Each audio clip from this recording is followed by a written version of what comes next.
You're watching Your World at 10. Now, in an ordinance issued this weekend, the government has changed the definition of unit-linked insurance plans or products, that's ULIPs, from being part of a security or part of a collective investment scheme or mutual fund, and included ULIPs in the definition of a life insurance business, thereby bringing ULIPs very clearly under the jurisdiction of IRDA. That ordinance also says that any future disputes regarding financial instruments, and financial instruments have been defined in that ordinance, will be decided by a joint committee consisting of the Finance Minister, the Governor of RBI, the Finance Secretary, the Secretary for Financial Services in the FinMin, and the Chairman of the three key regulators, that's SEBI, IRDA, and the PFRDA. So in a sense, this ordinance settles the issue or the debate between SEBI and IRDA regarding the jurisdiction of ULIPs, but it leaves us with two big questions that I hope to ask in this discussion. That why did the government choose to go the ordinance way after directing both regulators to court? And secondly, what is this creation of this joint committee all about? Is it a new and improved version of the HLCC, or is it a sign of the FSDC to come? Well, to answer those questions, I'm joined by Ashok, former Finance Secretary and Non-Executive Chairman of the MCX-SX, and Sandeep Parekh, he's former Executive Director at SEBI and founder of FinSec Law Advisors. Gentlemen, thank you very much for joining me. Sandeep Parekh, you first. When we last spoke to you, you said that you preferred for such jurisdictional disputes to go to court. You said we should not be shy of overlapping jurisdictions. I prefer complexity. I want courts to decide on issues like jurisdiction. Are you surprised the government chose the ordinance way suddenly over the weekend? Yeah. Actually, this is probably the only thing which I had not anticipated, which is that it would be done by way of ordinance, because, as you know, an act of parliament takes months, if not years, to kind of come to fruition. So I'm totally surprised, and it's a kind of interesting surprise to have, because this is something which nobody expected. What do you make of the ordinance, Sandeep? I think it does a couple of things, and I think what it tries to do is it short-circuits the court process, because obviously the court process would take a long time, and clearly a lot of money is riding on ULIPs which are there, and plus the ones which were stopped by SEBI by its order. So it's fairly clear that this is passed in a hurry, because obviously big issues kind of left unresolved. Two regulators are fighting with each other earlier, kind of by way of orders, now in courts. So I think this kind of brings that issue to a close, which is in some ways it's a good thing, I think. Mr. Jha, you understand the finance ministry better than most of us. What do you make of this sudden issue of ordinance? If I remember correctly, you had said in a previous discussion with us that I think the finance minister has taken a very pragmatic decision to refer this to a court of law, because after all it is going to be a court of law which will determine the interpretation of the statute. Well, it's not going to be a court of law anymore. Well, actually, see, there are two ways of handling such situations. One is that if there is a question of jurisdiction, then we basically refer it to a court of law to decide which, to basically interpret the different statutes. And that is what the government had done earlier. The other way of handling such issues is that you amend the statutes. Now, this is what the ordinance proposes to do. Mr. Jha, explain to me why the government asked both regulators to go to court first and then suddenly did a U-turn and said, no, we're going to amend the statute instead. They could have gone the ordinance way right up front. I understand matters need to be settled quickly. You can't let the ULIP issue be outstanding. Investor money is at stake. But then they could have taken this decision right up front. Well, that's a question you should ask the government, not me. But put yourself in their shoes and try and explain to me why you think they may have done this. No, I think the reason obviously is that they would have realized that because of this uncertainty, the product was suffering, and that there were many investors who were wondering what is going to happen to their investment. And I suppose if one looks at the figures of investment in ULIPs after the controversy arose in April, you will probably find that there has been much less investment than in the earlier months. Sir, it is a consequence that should have come to the finance ministry right up front. They knew that ULIPs were a very popular investment. In fact, that is the problem, right, at the core of this, that they are a very popular investment option, but, and they work in some ways like mutual funds do, but they're not governed by SEBI. So the consequence should have been apparent right up front that this will hurt investor interest, and yet they chose to refer both regulators to court. Yeah, see, at that time they thought that was the best course. But then one always keeps learning. So subsequently they realized that this is going to take a while. Meanwhile, the instruments are going to take a hit. So therefore, they have chosen the ordinance route, which is a much swifter way of resolving the dispute. Just kind of a small point on this issue, which is that I don't think at that particular moment there's any choice really. Ordinances don't ordinarily come. It's not the diktat of the FM or the PM. The entire cabinet goes through it, and it's very rare. Even earlier, every time we've tried to amend SEBI Act through an ordinance, it's been very tough, and it's the obvious answer to such an action is that why can't you wait for the parliament, because it's the job of parliament to pass an act of law.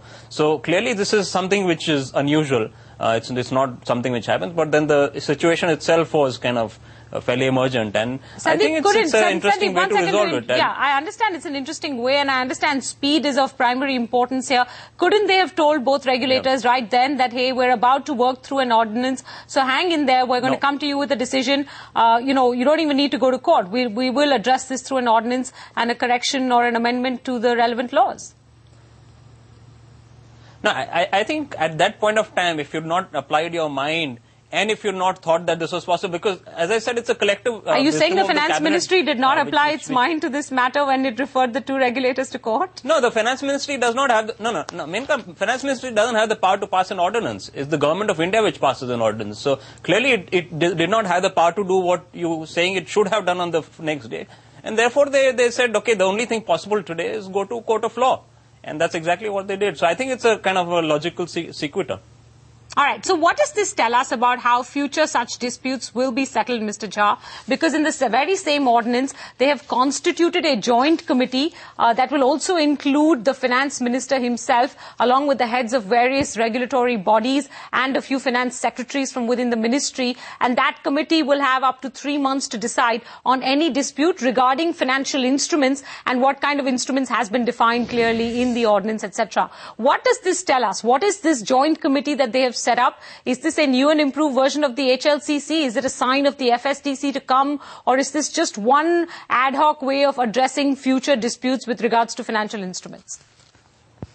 No, I think from what I've read of the ordinance, this committee that has been set up through this ordinance is going to look at a very limited mandate.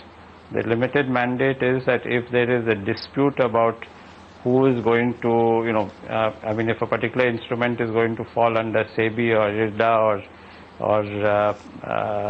or any other regulator, then this particular committee will adjudicate that matter, and it will adjudicate that matter within 3 months.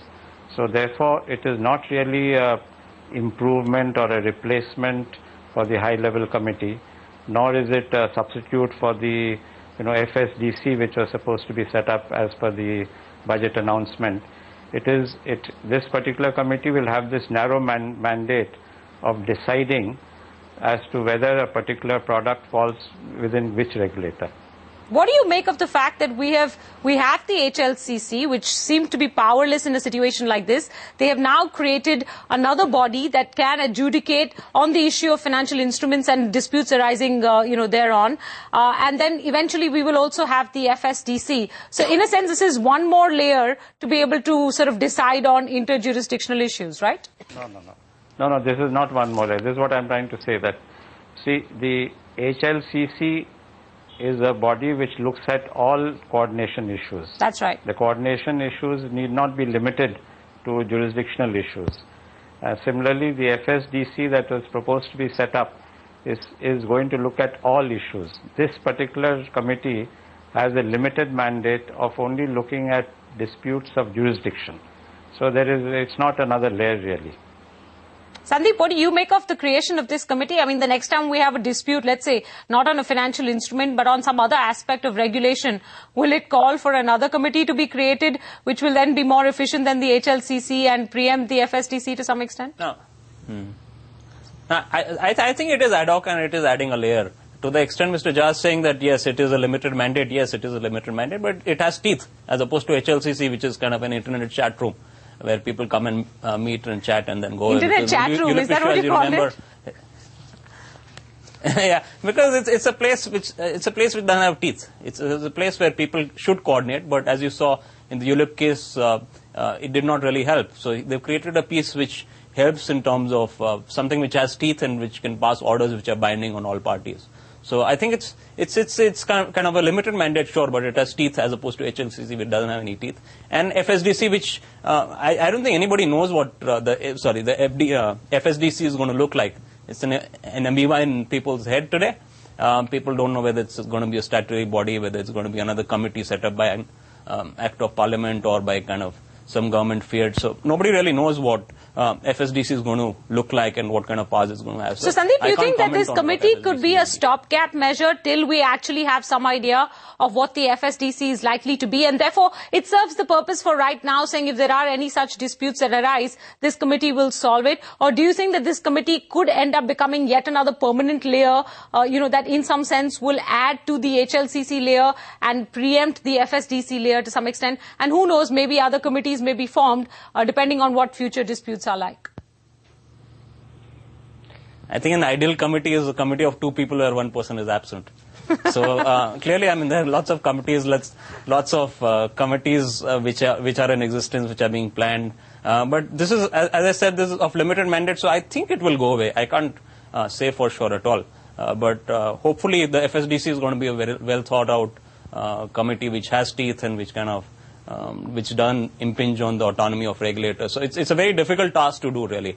No, I understand. These are not easy issues to deal with. So I'm not mocking the finance ministry to any extent or criticizing them. I'm just trying to understand whether at the end of all of this, Mr. Jha, we had a dispute between two regulators. It became a full-blown public spat. It went to the finance ministry, who redirected them to court. It was almost there in court, and now we have an ordinance, and now we also have a joint committee. What are you left with at the end of the day in terms of how the authorities have managed this interjurisdictional issue? Do you think that we've done a good job of it, or we've been very ad hoc and sort of, very disorganized in the way we've approached this? Are you asking me? Yes, to you, Mr. Jha.